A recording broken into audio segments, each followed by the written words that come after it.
थोड़ी देर के लिए सच्चे भारतीय बनिए और ईमानदारी से सोचिए कि जब रोड टैक्स दे दिया तो टोल टैक्स क्यों, और अगर टोल टैक्स देना ही है तो रोड टैक्स क्यों। जब हमने कमाने पे इनकम टैक्स दे दिया तो खर्च करने पे जीएसटी क्यों। जब हमने इनकम टैक्स दे दिया उसके बाद जो हमने अपने बैंक में एफडी रखी उसके ब्याज के ऊपर इनकम टैक्स क्यों।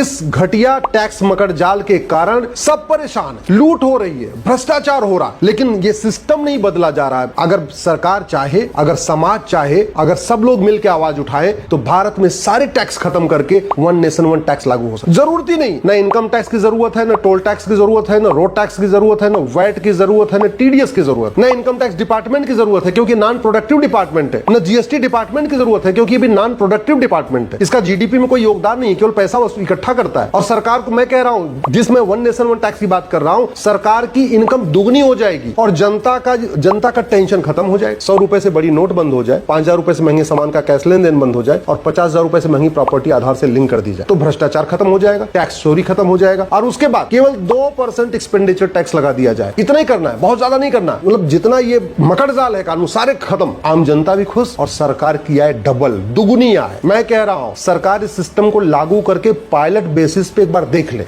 मैं गारंटी के साथ कहता हूं भारत की जीडीपी 2% बढ़ जाएगी। जो माननीय प्रधानमंत्री जी कहते हैं 2047 में भारत को विकसित राष्ट्र बनाना है, ये अगले 10 साल में भारत विकसित राष्ट्र बन जाएगा अगर आज वन नेशन वन टैक्स लागू कर दिया जाए तो।